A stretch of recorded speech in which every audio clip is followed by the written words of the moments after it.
Hello everyone, welcome to my channel. Today I want to share with you a simple scrambled eggs recipe with green beans. Ingredients: green beans, onion, eggs, fresh basil and cilantro. Use a boiler pan of water and salt it generously. Wash fresh beans, cut the ends off and cut beans across into 1.5 inches.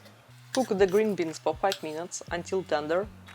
Just try them from time to time. They should be not too soft and even crispy when you bite one. Start cutting an onion. After chop cilantro and basil. Prepare and break 3 eggs into the bowl and whisk them.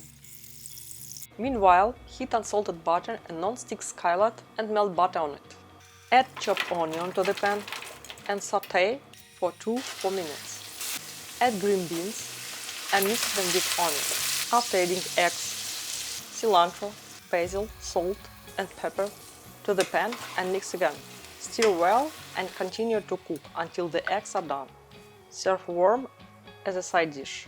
You can cook them with meatballs, steak or dumplings. Enjoy! Thanks for watching and find the full written recipe in the video description below.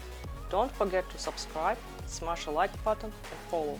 I will share a new simple food recipe with you. Thank you!